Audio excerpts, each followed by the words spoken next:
சேகுவேரா இந்த பெயரை தெரியாதவர்களே இந்த காலத்தில் இருக்க முடியாது. இன்றும் இவருடைய போராட்ட வழிமுறைகள், தத்துவார்த்த கருத்துக்கள் இளைஞர்கள் மத்தியில் வாழ்ந்து கொண்டுதான் இருக்கிறது. ஈழத்தினுடைய மிகப்பெரிய ஒரு தலைவர், நேசித்த ஒரு மிகப்பெரிய ஒரு விடுதலை போராளி சேகுவேரா. சேகுவேராவினுடைய தொடர்பாடல் என்பது கடிதங்கள் மூலமாகத்தான் இருந்திருந்தது. தொலைத்தொடர்பு சாதனங்கள் இல்லாத காலத்தில் அவர் தன்னுடைய போராளிகளுக்கு, தன்னுடைய போர் வீரர்களுக்கு, தன்னுடைய போராளி சகாக்களுக்கு, தன்னுடைய பிள்ளைகளுக்கு, பெற்றோருக்கு, மனைவிக்கென்று கடிதங்கள் மூலமாகத்தான் நிறைய தொடர்பாடலை மேற்கொண்டிருந்தார். அதில் அவருடைய கடைசி காலங்களில் தன்னுடைய தாய் தந்தையருக்கு எழுதிய ஒரு கடிதத்தினுடைய மொழிபெயர்ப்பு இப்போ உங்களுக்காக. என் அன்பிற்குரியவர்களே, கேடயத்துடன் என் பயணம் மீண்டும் தொடர்கிறது.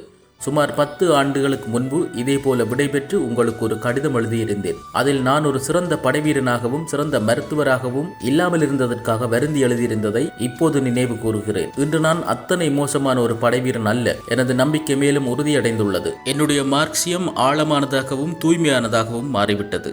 சுதந்திரத்திற்காக போராடும் மக்களுக்கான ஒரே வழி ஆயுத போராட்டம்தான் என்பதில் நான் தெளிவாக இருக்கிறேன்.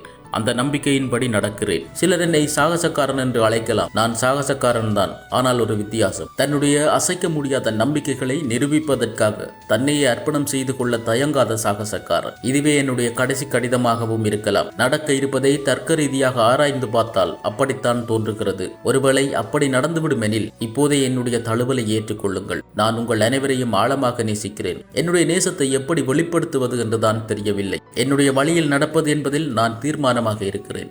ஆனால் பல சமயங்களில் நீங்கள் என்னை சரிவர புரிந்து கொள்ளவில்லை என்றே நினைக்கிறேன். ஒருவேளை என்னை புரிந்து கொள்வது கடினமான காரியமாக கூட இருந்திருக்கலாம். ஆனால் இப்போதைக்கு என் மீது நம்பிக்கை வையுங்கள். அது போதும் எனக்கு. எனது கால்கள் தோய்ந்து விட்டன, நுரையீரல்கள் ஓய்ந்து விட்டன. ஆனால் என் மன உறுதி எல்லாவற்றையும் சரி செய்யும். 20ஆம் நூற்றாண்டின் இந்த சிறிய போராளியை அவ்வப்போது நினைத்து கொள்ளுங்கள். அன்பு தாய் தந்தையரே, உங்களுக்கு கீழ்ப்படிந்து நடக்காத இந்த தருதலை பிள்ளை உங்கள் இருவரையும் தழுவிக்கொள்கிறான். ஏற்றுக்கொள்ளுங்கள். சே என்ற கையெழுத்தோடு அவருடைய கடிதம் முடிந்திருக்கிறது. உண்மையில் போராளிகளினுடைய கடிதங்களை படித்து பார்த்தால் தெரியும், அத்தனை ஆழமான கருத்துக்கள். அவர்கள் தங்களுடைய தாய் தந்தையர் மீது வைத்திருக்கிற நேசம், தன்னுடைய உறவுகள் சொந்தங்கள் மீது வைத்திருக்கிற நேசம், இவற்றை எல்லாம் தாண்டி தாங்கள் கொண்ட கொள்கை, தங்களுடைய நாட்டுக்கான போர், தங்களுடைய நாட்டினுடைய மீட்சி, தங்களுடைய மக்களுடைய மீழ்ச்சி, இதன் மீது அவர்கள் கொண்டிருக்கின்ற பற்று மிக மிக மிக பெரிதாகவும் ஆழமானதாகவும் இருக்கு. போராளிகளினுடைய கடிதங்களை நீங்கள் வாசிக்க உங்களுக்கு சந்தர்ப்பம் கிடைத்ததோ இல்லையோ தெரியவில்லை.